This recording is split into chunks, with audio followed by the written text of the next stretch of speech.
Good afternoon, ladies and gentlemen. My name is Neff Torres, and I'm a class coordinator for the 352nd Basic Training class, and I'm a senior instructor here at KLETC. I'll now ask you to join me in welcoming today's graduates, the 352nd Basic Training class.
Members of the 352nd Basic Training class, and ladies and gentlemen, please remain standing and direct your attention to the Salina Police Department Honor Guard for the presentation of the colors and the playing of our national anthem. Color Guard, please post the colors.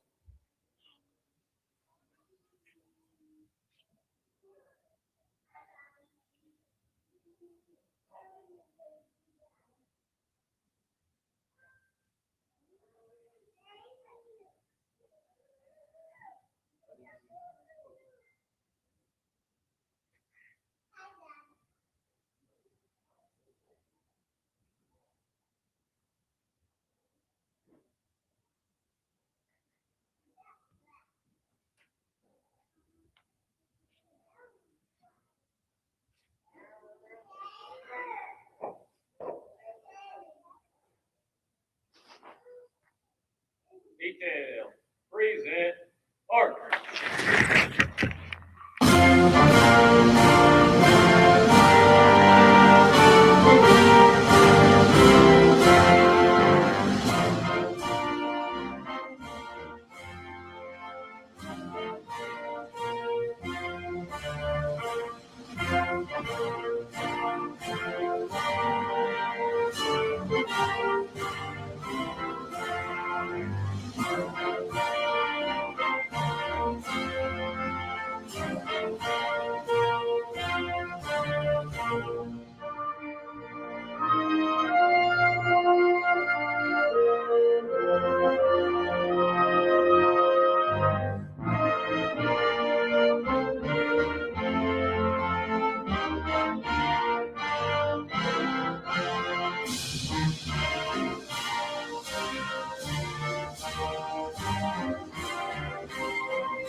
You may be seated.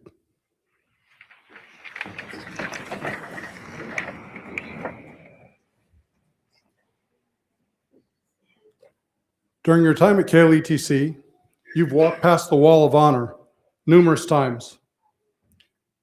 The Wall of Honor was designed as a reminder to those KLETC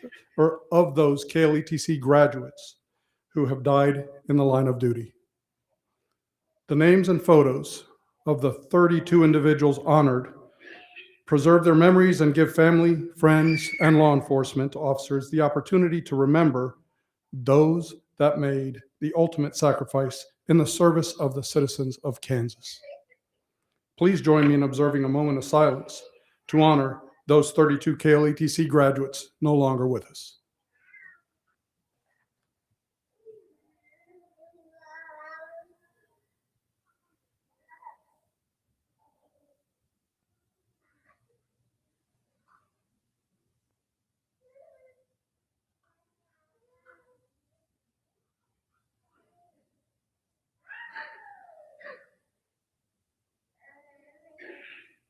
Thank you.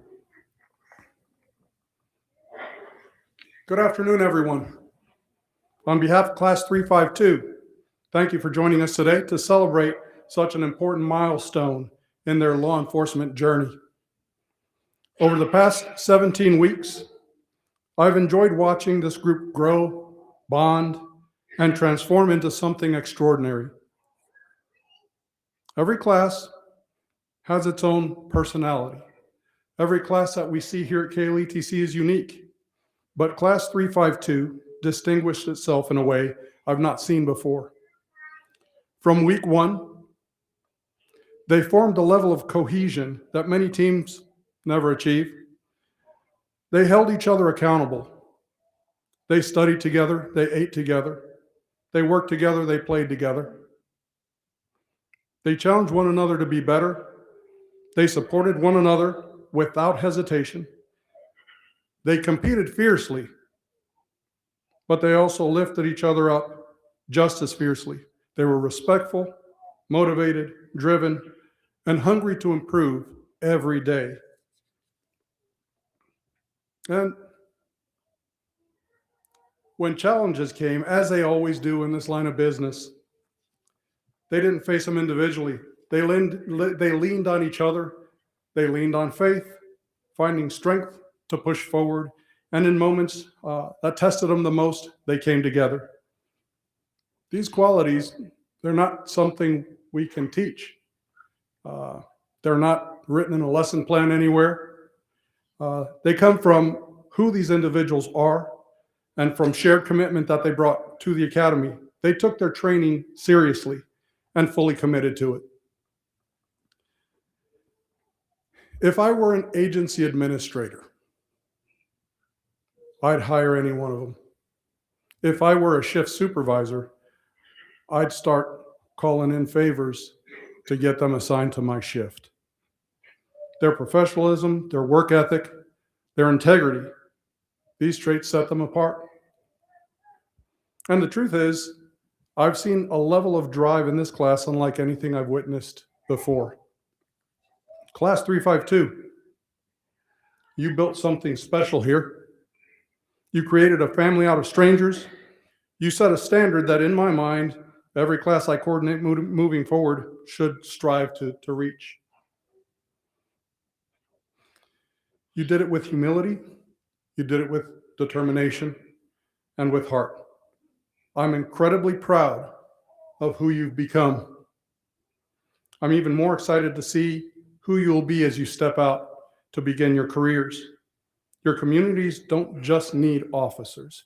They need you, the people you showed me you are. Congratulations, Class 352. I'm going to miss you, and I mean that. I'll now ask Vice Provost and Director of Police Training Darren Beck to introduce today's speaker.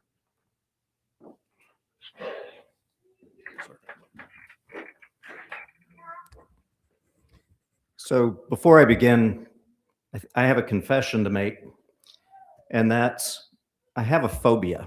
Now, some people have phobias of things like spiders, and outside, being outside, agoraphobia, things like that. My phobia is about introducing people with challenging names, which in a moment will become relevant. This is Mr. Ryan Kriegshauer. So to deal with my phobia for challenging names, I talked, or I indirectly talked to a person in Germany this morning to talk about how you pronounce that and actually what it means. And it literally means, as I find out, that it is Krieg, meaning war, like Blitzkrieg. You've heard this. And then you have the Hauser, and that is the House of Warriors. I'm like, that is really cool. That is a name to have. My last name is Beck, also German, and it refers to a river. There is no house involved in it. So as Barbara pointed out to me this morning, what it would literally translate to is my family came from a van down by the river. But I digress. As U.S. Attorney, Mr. Ryan Kriegshauser supervises the investigation and prosecution of all federal crimes and litigation of all civil matters to which the United States has an interest. He leads a staff of approximately 100 lawyers. You can imagine the challenge of trying to lead 100 lawyers. But he leads 100 lawyers, paralegals, and other support professionals who work at 3 offices associated with the federal courts in Kansas. Those offices are in Wichita, Kansas City, and Topeka. Kriegshauser, this is why I have a phobia. Kriegshauser began his legal career at a medium-sized firm in Kansas City, where he primarily litigated constitutional claims, complex commercial litigation, and regulatory defense. He then led the Kansas Secretary of State's office as Deputy Secretary of State of the Office of Legal Counsel and Policy, before becoming general counsel to the Office of the Kansas Securities Commissioner. After deploying to Afghanistan in 2018, Kriegshauser entered private practice, where he continued his work on constitutional claims, as well as focused on election law, business litigation, and other civil and criminal matters. Throughout his career, Kriegshauser has also spent years prosecuting at the state, county, and municipal levels. Kriegshauser received a bachelor's degree from Georgetown University and a law degree from the University of Missouri, Kansas City, and continues to serve in the Navy Reserve as a commander. And he has received numerous awards, including the Defense Meritorious Service Medal, Joint Service Commendation Medal, the Joint Service Achievement Medal, as well as other campaign ribbons and service awards. It is my privilege to introduce to you the United States Attorney for the District of Kansas, Mr. Ryan Kriegshauser.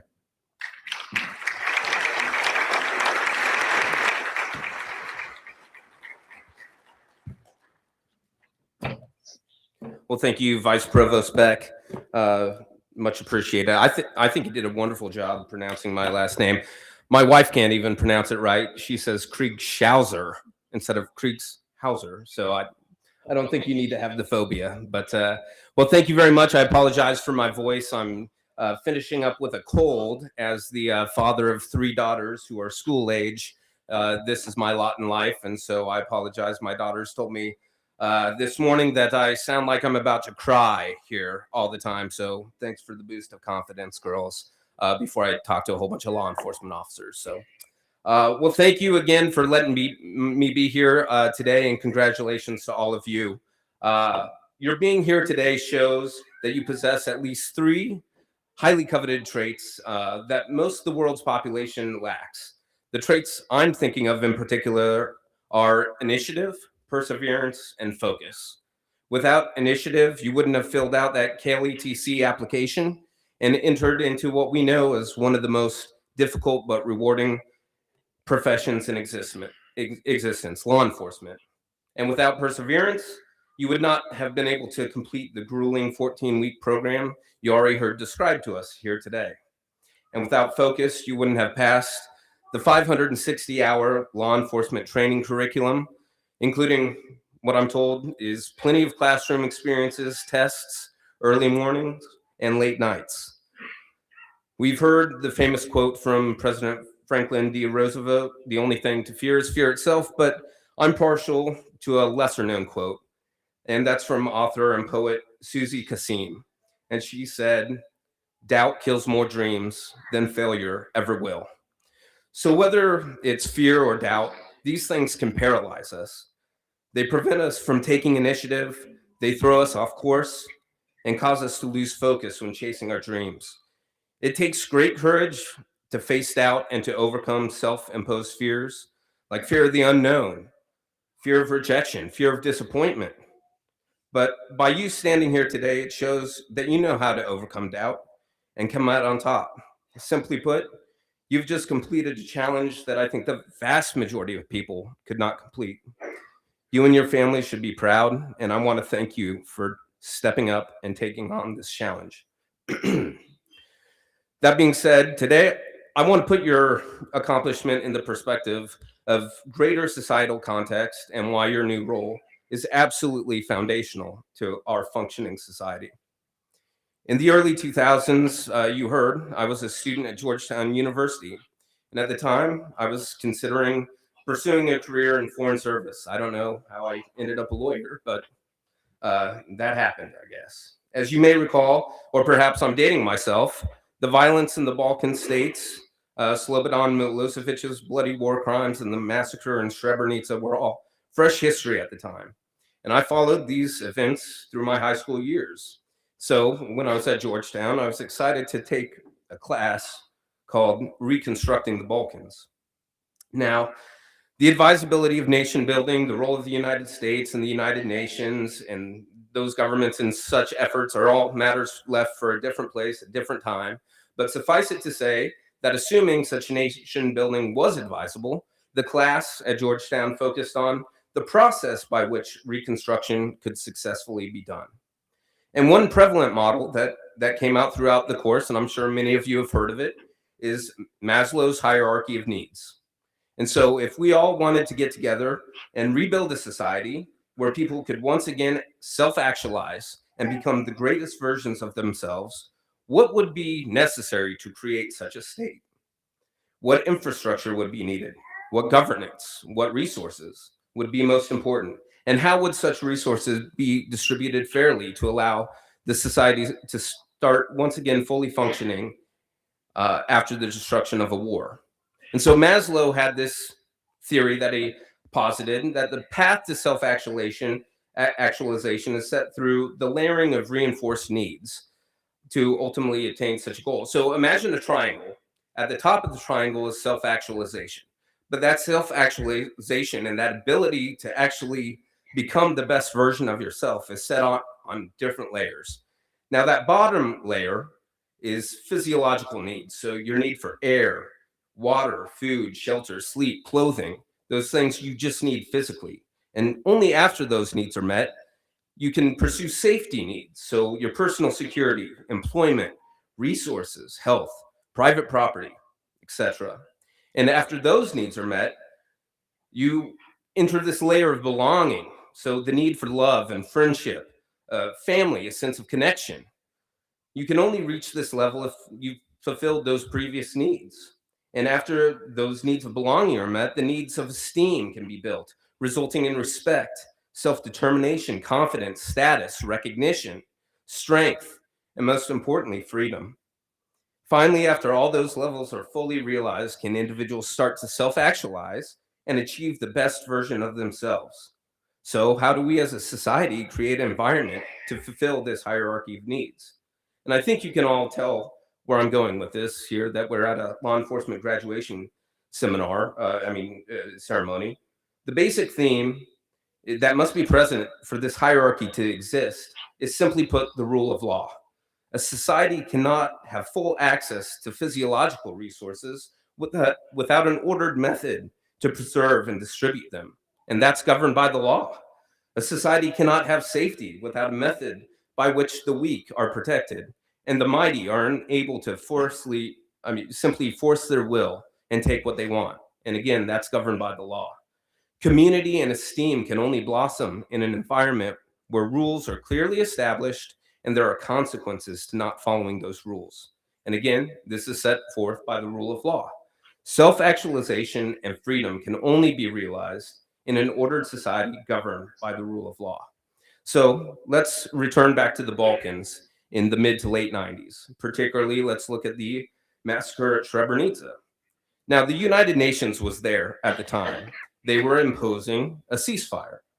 The Srebrenica massacre, which took place in July of 1995, was a systematic killing of more than 8,000 Bosnian Muslim men and boys by Bosnian Serb forces in the UN-designated safe area of Srebrenica. It's still likely considered the largest atrocity in Europe since World War II. And this genocide resulted in the forced displacement of over 20,000 civilians, and it's left a lasting impact on regional politics and international justice even today. And the United Nations was there. After all, they were the ones who designated Srebrenica a safe area. Here's the problem. The United Nations designated Srebrenica a safe area without the overwhelming force that it actually took to make it a safe area. Instead, the United Nations used undermanned towers that they conspicuously painted white. Their personnel wore blue helmets to make them stand out on top of those white towers. The United Nations personnel were largely, by and large, unarmed. And the presence of the United Nations was meant to be known by all sides, but the UN actually had no ability to actually impose order. Now, I remember around the time I was taking this class in Reconstructing the Balkans, there was a sketch comedy show, and I don't know if anyone's heard of it. Again, I'm dating myself. It was called the Upright Citizens Brigade. It was only around for a few seasons. But one particular fake commercial sketch that hit home to me, given my class in Reconstructing the Balkans, was this fake commercial for UN home security. And it highlighted the absurdity of the United Nations approach. And it went something like this. And you'll have to forgive me with my voice in my advertisement voice attempt here. Every 15 seconds, a home is broken into. And that is why you need UN home security. United Nations home security protects your home exactly as the United Nations has protected countries since 1945, dispatching to your house a team of highly trained, unarmed observers. Their job is to watch the burglar and to take notes. His every move is seen and carefully documented. Then our 192-member United Nations Home Security Council will debate until everyone can agree on an appropriate response, such as economic incentives. And if that doesn't work, economic sanctions. And if that also doesn't work, we'll issue strongly worded condemnations. But if nothing else works, we will be forced to invite the burglar to join the Home Security Council, United Nations Home Security. There's nothing we wouldn't do for you, but there's very little we actually can. So you can see how ridiculous this is. And the violence in the Balkans was a complete embarrassment for the United Nations at the time. The law cannot just be stated, it must be enforced. The rest of us cannot go on peacefully through our daily lives without brave men and women ready to make hard decisions and use overwhelming force when necessary. The rule of law cannot exist without people like you graduates, without law enforcement, without people like those on the stage and the families that support them. There could be no doctors, there could be no teachers, construction workers, mechanics, or successful businesses. And it pains me to say this, but it's particularly true that lawyers would be utterly useless. But because of your new role in law enforcement, I want to thank you for helping us meet Maslow's hierarchy of needs so that our citizens can have opportunities to self-actuate. Make no mistake that as members of law enforcement, you will now occupy a central role in ordering our society. I simply ask that you carry out this duty with humility and respect for the important authority that you will now wield, now that you carry those badges. I just want to leave you with this. Aristotle was right when he said, and I'll paraphrase, that man is the noblest of all creatures when perfected by society. But separated from law and justice, man becomes the worst of all creatures. Now, obviously, there was a key component ignored by the United Nations in the Balkans. It led to disaster. But our society has an answer. It is the badge. It is the thin blue line protecting order from chaos. And it is you. You make the rest of our lives better because of your sacrifice. I want to thank you for your time and your commitment to the rule of law. It's an absolute honor to be here with you. Congratulations again.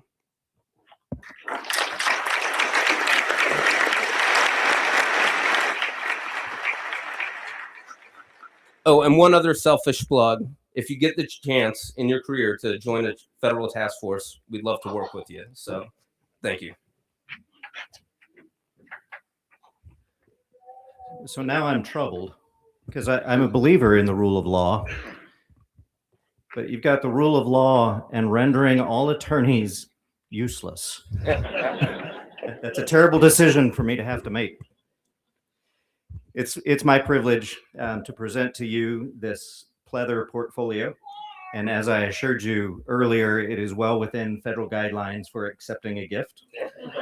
And you'll be able to tell once you feel it. But it's The rule of law. the rule of law. Thank you again. Thank you.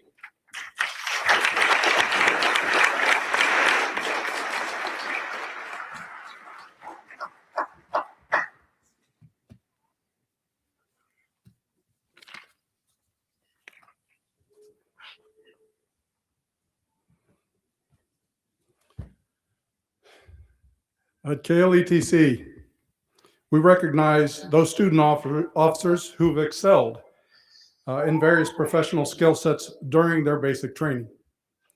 The 352nd Basic Training class understood the importance of fitness being a key component in an officer's life. It helps them deal with daily stress that they'll face and aids them in maintaining a healthier lifestyle, enabling them to better mitigate the dangers that they may encounter. During their time here at KLETC, all the members of the 352nd were active and engaged in a fitness routine. The 352nd had 3 student officers meet the goals of the 200-mile club. To be recognized as a member of the 200-mile club, the student officer must have completed 30 push-ups in a minute, 30 sit-ups in a minute, and run 1.5 miles in 18 minutes or less. Additionally, they must also have logged 200 miles or more outside of their classroom activities. I would ask the following students to stand and be recognized for being a member of the 200-mile club. Matthew Burke, Augusta Department of Public Safety. Stormy Bush, Osage County Sheriff's Office. And Matthew Evans, Douglas County Sheriff's Office.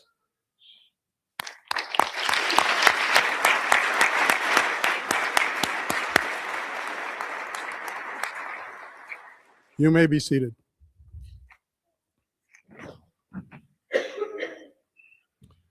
Officer Matthew Burke, please join me at the podium.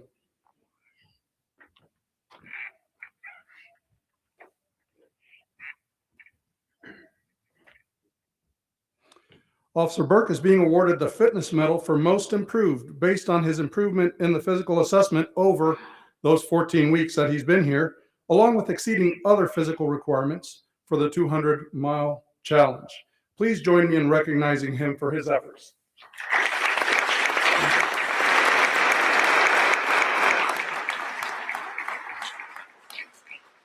Deputy Stormy Bush, please join me at the podium.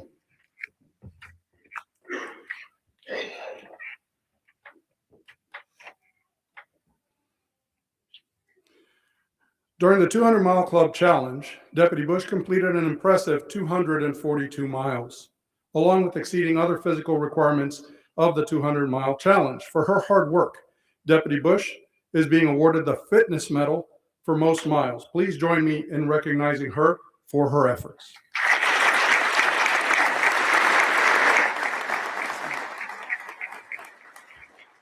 Please return to your seats.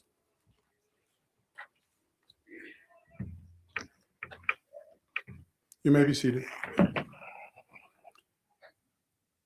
It is now time for the class president to deliver a few brief remarks on behalf of the graduating class.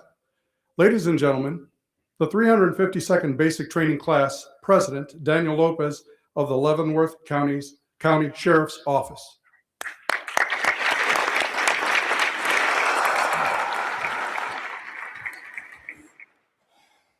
On behalf of Class 352, thank you for being here today. The room is full of people who have made this possible for us. Class 352 wants our family, our friends, and everyone who supports law enforcement to know that we love you and deeply appreciate the sacrifices you made while we were away. We know this journey required sacrifices from you as well. While we were condensing a full course load of classes and separated from our families, you helped multiply what we could accomplish. While we were learning Kansas laws, you were taking the kids to practice. While we were training in control tactics, you were controlling everything else at home. While we were memorizing statutes, you were memorizing the schedules and appointments. While we were pushing through the cold, some of you were pushing a baby into this world. We know this would have been far more difficult without you. We appreciate you and we thank you. To our law enforcement agencies, thank you. For some of us, this is the beginning of our first real career. For others, this is the beginning of a second career and second chances. From all of us, thank you for trusting us to be stewards of our communities. To the instructors, coordinators, and staff at KLETC, thank you for caring. And most importantly, thank you for being patient with us. Thank you for challenging us with physical training and defensive tactics, sometimes back to back. Thank you for having the heart of teachers and wanting to make us the best law enforcement professionals we can be. I learned pretty quickly the most important tool I will carry out is not my radio, it's my patience. Each of us has a reason for choosing this career. Many of my classmates have shared their stories. And while the details were different, there was a common theme. At some point in their lives, someone stepped in when they needed someone the most. Now it is their turn to be the person for someone else, to be in the right place at the right time and give somebody hope. Law enforcement is an honorable profession.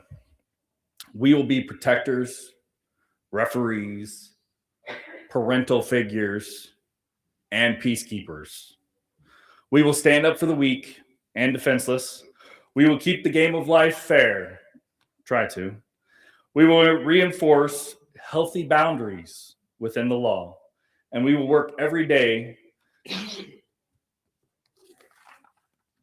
to preserve life. Some of us have already begun the next step in our journey in the field training program. One of my first experiences back while serving Leavenworth County, I pulled over the side of the road to catch up on paperwork. 3 different cars stopped to check on me and make sure I was okay. The good citizens of Kansas appreciate us and what we try to do each day. It reminded me while we see people at their worst, there are still a lot of good people out there watching our backs too. To the family members out there, know this: lifelong bonds were formed during this academy. Many of us will remain available long after graduation to encourage, support, and help one another handle the stressors that come with this career.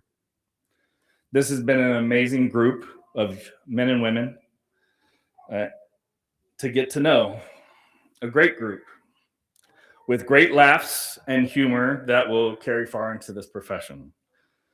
A very loud group for sure. They clearly did not need any practice finding their cop voice. Overall, 352, I'm proud of you. My message to my classmates and to everyone here today: perseverance, Don't ever give up.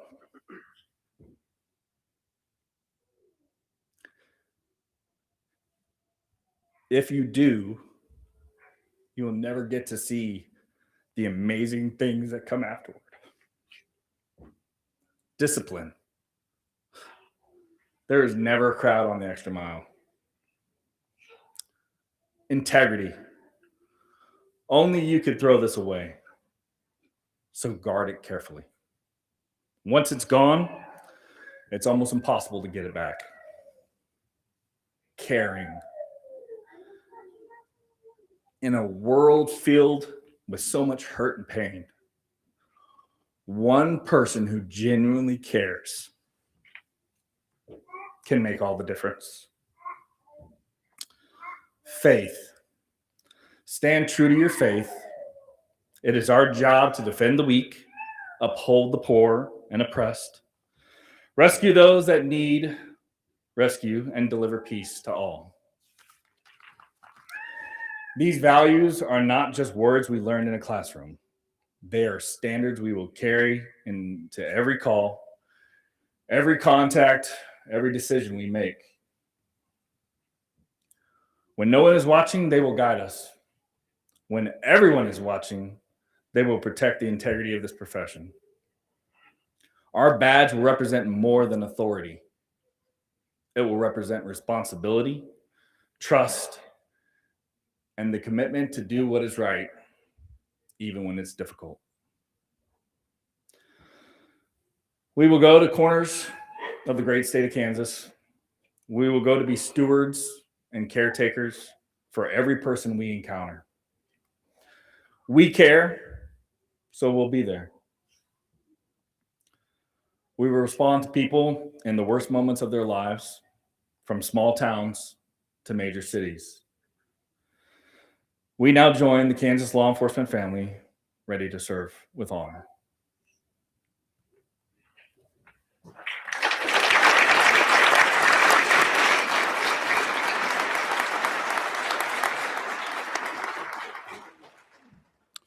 Deputy Lopez, it's my pleasure on behalf of KLETC's administration and staff to present you with this plaque in appreciation and recognition of your being the 352nd Basic Training Class President.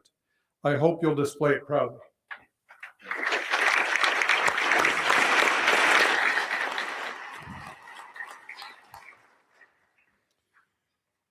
In law enforcement, ethics is at the forefront of training in our profession. The law enforcement oath of office affirmation is a constant reminder of the importance of always doing the right thing. This is something we've discussed in depth during our time here at KLETC. The ultimate purpose of law enforcement is public service. A law enforcement officer assumes a great responsibility when they affirm the oath of office. They've entered a position of being a role model and leading by example. They're enforcers of the law and protectors over our communities. I'll now ask our class president, Daniel Lopez, to lead the class in reciting the law enforcement oath of office affirmation.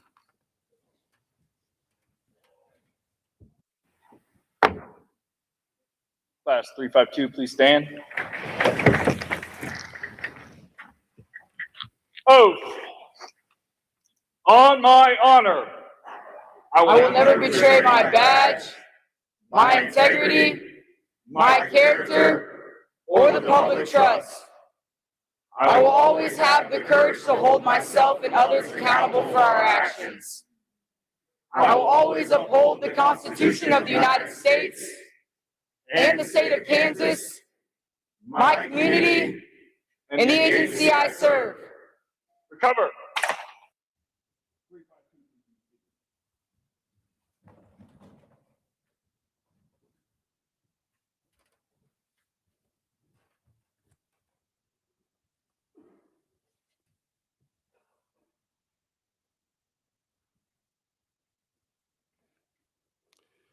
In a few moments, you'll be presented with a challenge coin. A challenge coin is symbolic and meaningful and given to someone as a reminder of what they've done or to confirm membership in an organization. This coin today will recognize you as a graduate of KLETC. I ask that you carry it with you as a reminder of the lessons learned and the friendships forged during your time here at KLETC. On the back of this coin is the oath that each of you affirmed moments ago. Carry it with you. Let it be a constant reminder to always do the right thing. Graduates, 352, it's been my honor and a sincere pleasure to be your class coordinator and a tiny part in your journey. I wish you nothing but success and happiness in the future. Stay safe. I'll now ask KLETC Basic Training Administrator Jeff Oslin to join me on stage to present the members of the 352nd Basic Training Class with their certificates. Class President Daniel Lopez will announce the names.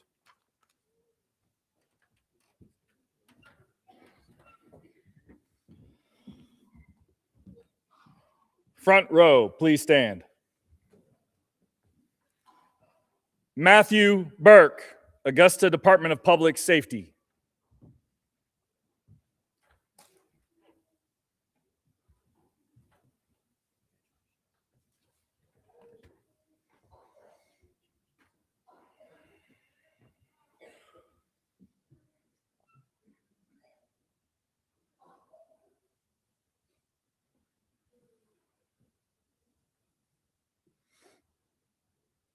Stormy Bush, Osage County Sheriff's Office.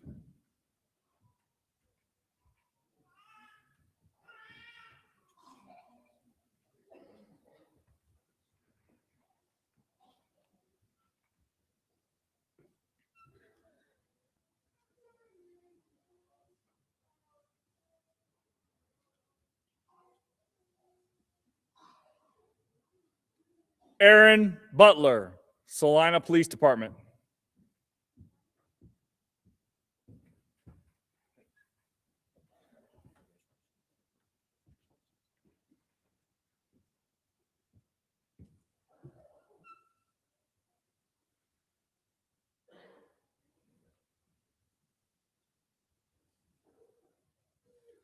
Douglas Kalem, Marion County Sheriff's Office.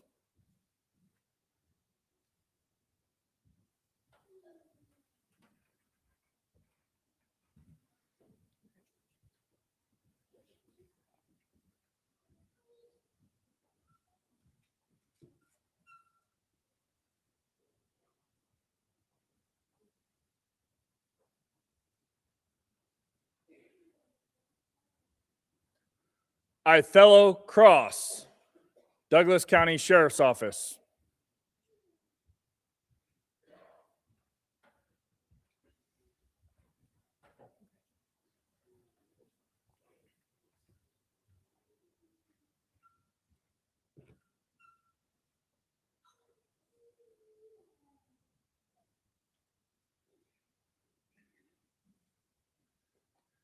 Aaron Daniels, Holton Police Department.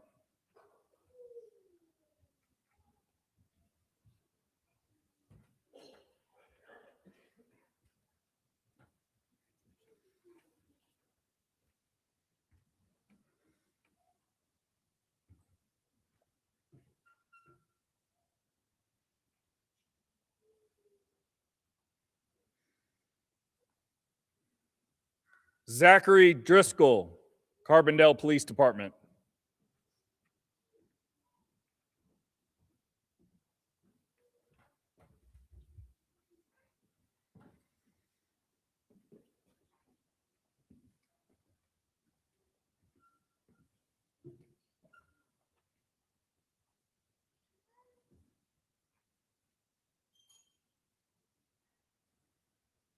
Matthew Evans, Douglas County Sheriff's Office.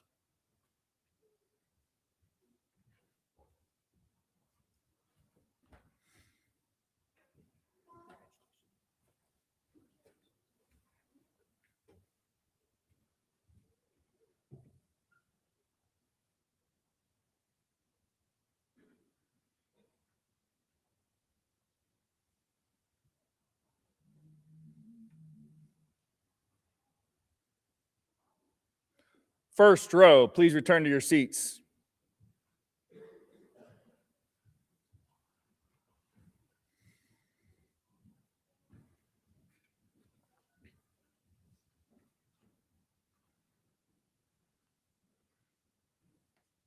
Please be seated. Second row, please stand. Emma Garcia Soto, Douglas County Sheriff's Office.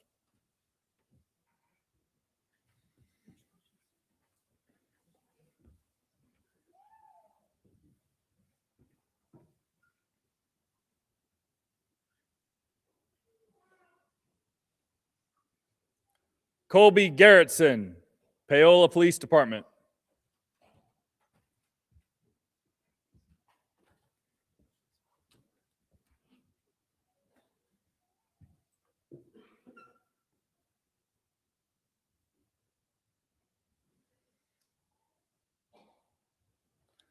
Zacharias Harris, Kansas Department of Wildlife and Parks.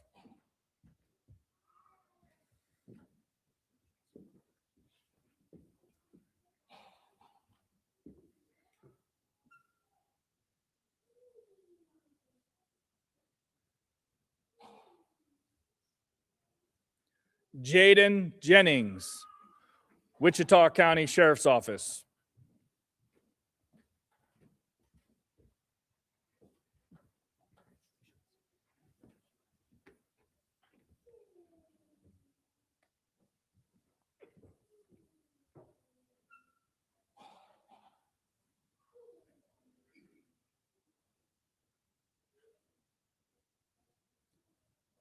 Curtis Lee, Douglas County Sheriff's Office.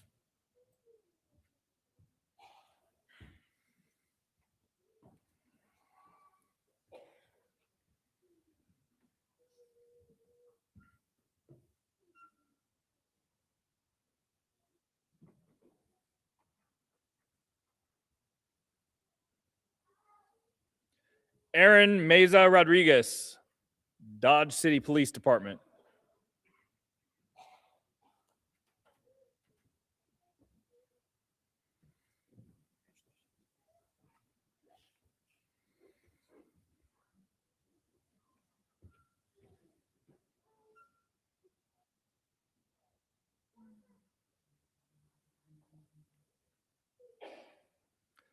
Percy Mitchell Jr., Shawnee County Sheriff's Office.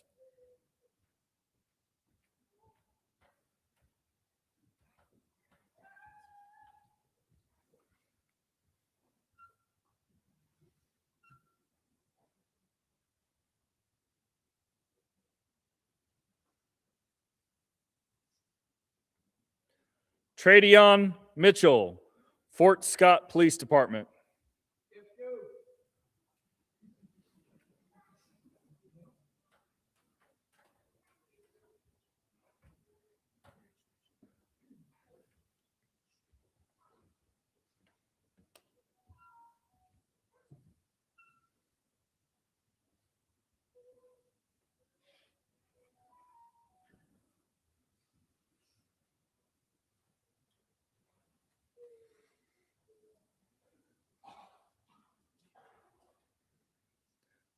Second row, please return to your seats.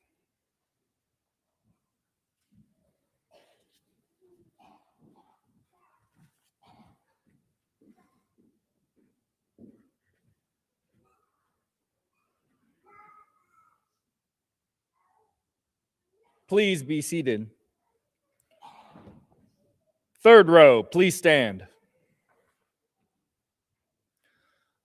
Adonis Rideau, Baldwin City Police Department.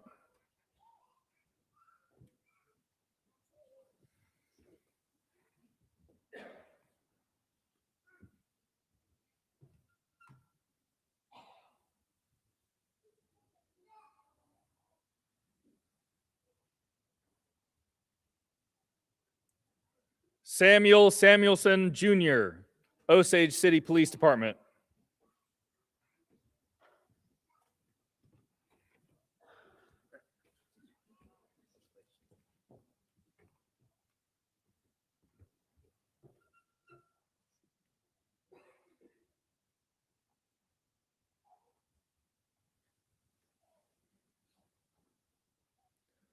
Christopher Shoulders, Newton Police Department.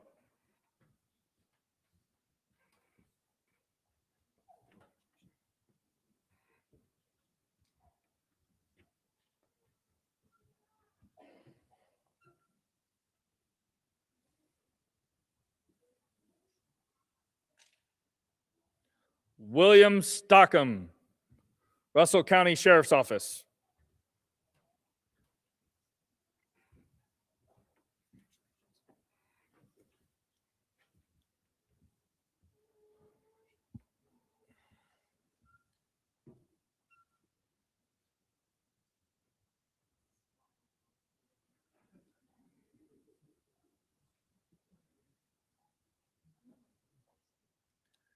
Ariel Tennell, Columbus Police Department.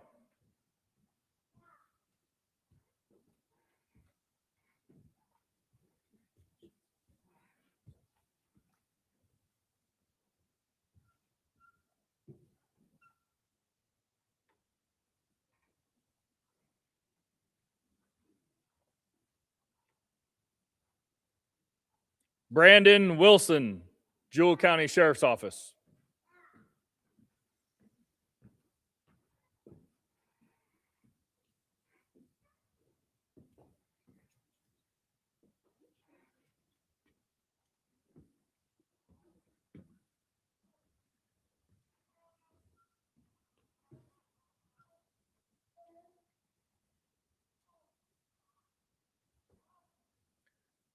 Taylor Woodward, University of Kansas Police Department.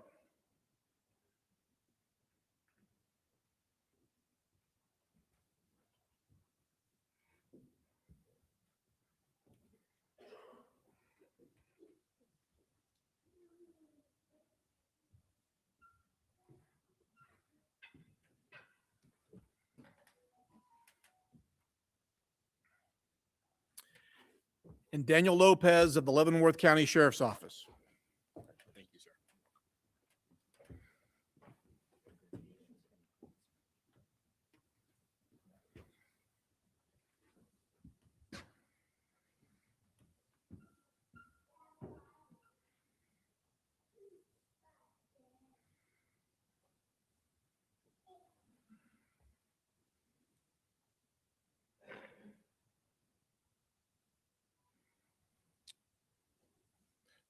Third row, please return to your seats.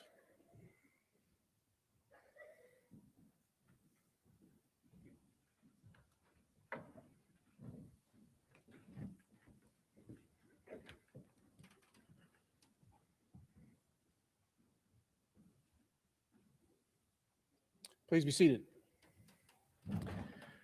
Ladies and gentlemen, in closing, I'd just like to thank everybody for your attendance and really your support for these men and women as they've gone through this long journey, and how much it means so much to them to have their family here to celebrate this time with them. And for our partners in law enforcement, thank you for supporting us and supporting these folks as they begin this great career that we all know and love. 352nd, please stand. On behalf of Director Beck, it gives me great pleasure to announce that you've completed all the requirements for certification and hereby certify you to be law enforcement officers of the state of Kansas. And of what they've been waiting for to hear for 17 weeks is class dismissed.